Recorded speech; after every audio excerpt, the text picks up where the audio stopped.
Produk industrial, expand item, material jasa yang dikonsumsi dalam setahun dan digunakan dalam proses produksi. Nah, terigu menjadi mie instan. Ya. Kalau capital item, ya ini nih bedakan ya nanti ya. Capital item lebih dari 1 tahun ya. Capital expenditure ya. Capital item itu lebih dari 1 tahun. Ini mesin ya. Kalau expand itu include dalam proses produksi. Nah, biasanya kurang dari 1 tahun ya. Tidak permanen ya. Ingat kemarin kita sempat singgung, kalau permanen itu artinya dia tidak bisa diganggu gugat. Nah, tapi kalau di industri, di perusahaan itu kemarin kita ada namanya penyusutan. Nah, terbatas juga gitu ya, terbatas juga waktu penggunaannya, tapi lebih dari 1 tahun. Oke.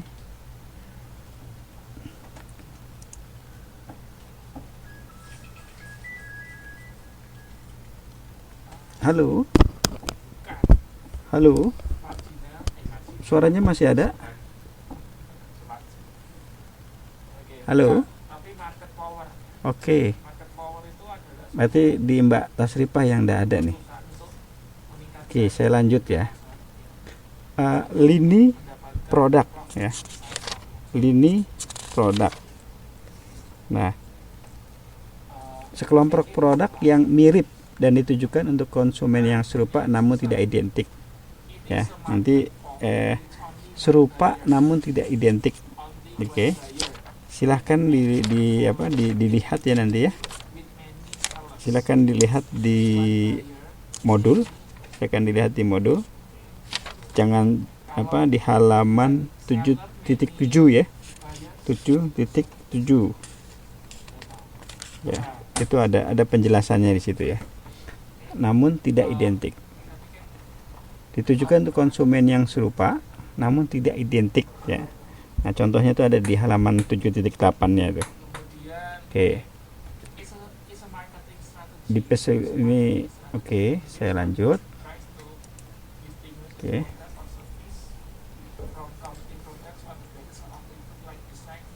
Nah, bauran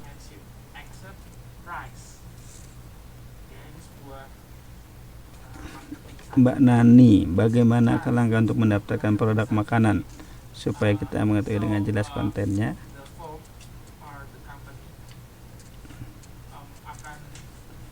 Nah, kalau untuk yang bagaimana langkah untuk mendaftarkan produk makanan, kalau kita sebagai owner ya, itu biasanya kita berhubungan dengan kalau di Indonesia itu ada namanya Balai Pengujian Obat dan Makanan ya, atau bagian BPOM ya, bagian pengujian obat dan makanan. Atau kalau mengenai kehalalannya ya, itu biasanya berkaitan dengan di Indonesia itu dengan MUI, karena sekarang ini yang mengeluarkan sertifikasi halal adalah MUI. Nah, ini yang sering disalahpahami oleh kita adalah bahwa yang halal itu adalah produknya seperti ayam, tetapi yang lebih urgensi adalah prosesnya gitu ya. Prosesnya, misalkan ayam itu bagaimana cara motongnya? Apakah motongnya pakai setrum atau disuntik mati gitu ya. Nah, ini yang sering orang lupa gitu loh. Jadi tidak semua ayam itu halal kalau proses produknya, proses pemotongannya tidak syar'i gitu ya. Jadi kebersihannya juga. Jadi banyak yang dilihat gitu ya. Kalau mau mendapatkan sertifikasi halal gitu ya. Oke, saya lanjut dulu ya. Di bauran produk ini, pengelompokan kombinasi atau operasi produk yang ditawarkan perusahaan ya.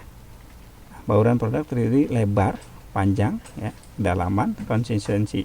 Nah, width ini lebar ya, deterjen, pasta gigi, sabun, jumlah total item ya. Oke, Mbak Tasripa enggak dengar ya? Enggak apa-apa. Nah ini kadang kita misalkan deterjen apa, Rinso lah. Rinso itu punya item yang banyak gitu ya. Ada yang pelembut, pewangi gitu ya.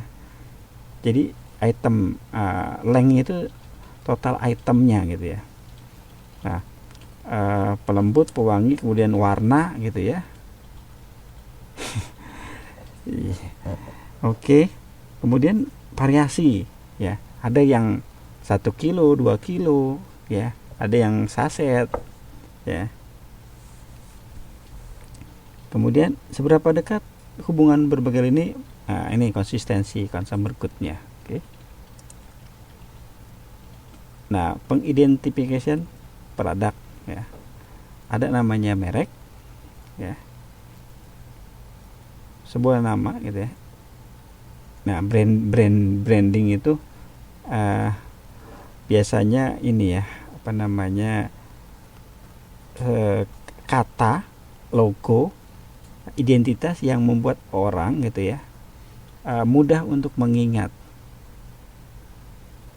gitu ya, mudah untuk mengingat. Makanya tadi saya di awal-awal saya katakan produk apa yang mulai dari Anda kecil sampai saat ini Anda masih menggunakan ya. Pepsodent, ada minyak kayu putih gitu ya, sari wangi, yang Anda begitu masuk ke supermarket, begitu melihat simbol-simbol tersebut itu langsung mendekat biasanya gitu ya. Nah, sehingga merek tersebut sudah berhasil membuat Anda terperdaya.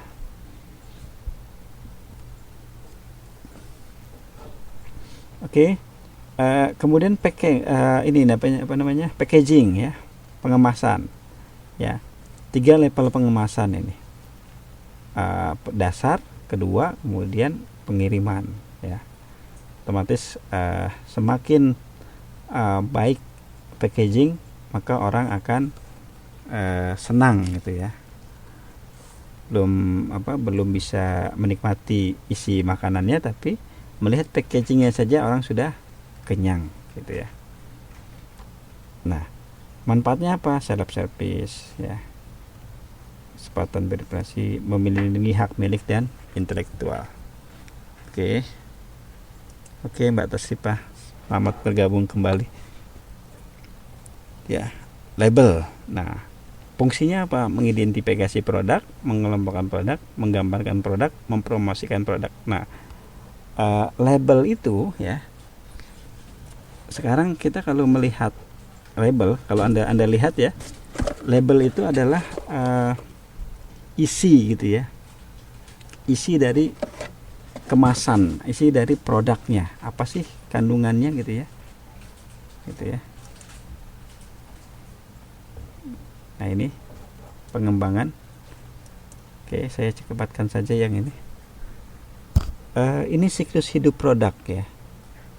Siklus hidup produk. Nah, ini ada di halaman ini apa namanya?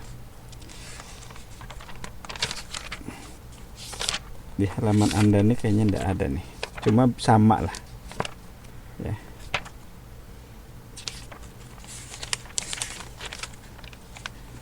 Oke. Di halaman 7.16 ya. Di halaman 7.16 ya. Cuma ada variasi saja gitu ya. Variasi di sini 7.16. Oke. Ya.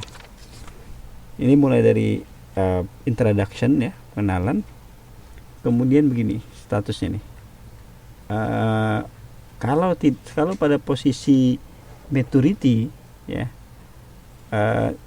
kita tidak melakukan diversifikasi produk, maka lambat laun dia akan decline, akan turun gitu ya. Ya. Tapi ada juga produk yang dia akan tetap jalan terus gitu ya. Dan orang tetap kembali gitu ya, kembali ke produk tersebut walaupun produk tersebut sudah berganti warna atau berganti jenis itemnya, lengnya tadi ya, variasinya. Nah, kita perhatikan coba persaingan produk di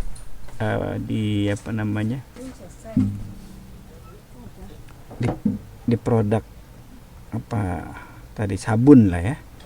Nah, di produk sabun mandi ya, itu satu perusahaan kadang membuat diversifikasi produk yang sangat beragam.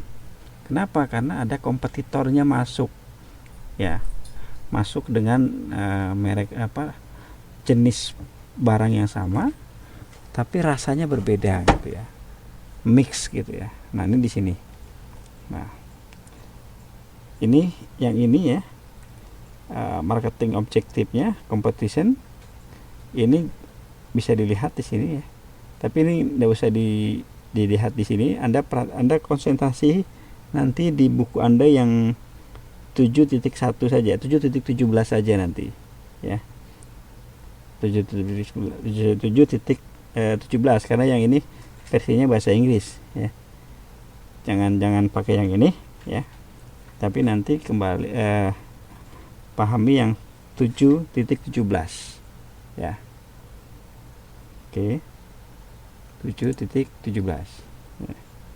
Nah, ini 3 alternatif yang dapat digunakan untuk melanjutkan hidup: menyebar luaskan ya, product extension, memperluas penjualan produk. Nah, Lay's ini nama produk ya, nama produk makanan gitu ya. Kemudian memodifikasi produk untuk memberikan daya tarik. Nah, ini ada paket nasi, paket hemat, paket 1 beli 1 dapat 1 ya. Beli 1 tambah 1 harganya dikurangin gitu ya. Kalau McD bayar 50 3 in 1 gitu ya. Macam-macam gitu ya. Nah, ini reintroduction, memperkenalkan produk lama ke pasar yang baru, Sarimi gitu ya. Produknya sudah sangat lama tapi sempat hilang, kemudian diperkenalkan lagi ya, Sarimi, Supermi ya. Oke. Nah, sekarang penetapan harga ya, ini di 7.25 ya.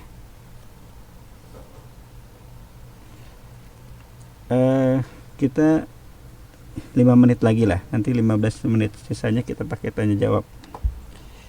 Penetapan harga, faktor-faktor yang mempengaruhi harga, metode penentuan, taktik harga. Oke. Penetapan harga untuk mewujudkan keuntungan perusahaan, volume penjualan. Nah, ini faktor-faktor yang mempengaruhi harga. Volume penjualan, kita mau posisi di mana? Mau posisi harga di tinggi tapi penjualannya rendah, atau harga rendah penjualan tinggi gitu ya. Nah, kemudian pandangan masyarakat ini terhadap suatu produk ya. Ketika suatu barang dianggap murah ya, biasanya orang lari gitu ya, tidak mau membeli lagi ya. Tetapi ada juga barang yang harganya murah, orang tetap beli gitu ya, tidak peduli. Berarti bisa dilihat kondisi ekonomi gitu ya.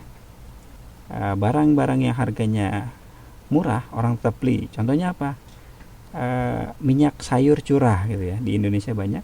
Itu banyak orang tidak mampu beli yang minyak sayur dalam kemasan gitu ya, tapi belinya yang curah, minyak sayur, atau gula curah gitu ya. Padahal ada yang sudah di package gitu, jadi tetap orang beli gitu ya. Oke. Nah, ini metode penentuan harganya ya. Ada konsep namanya break even point ya, titik impas. Total cost sama dengan total revenue, biayanya gitu ya. total cost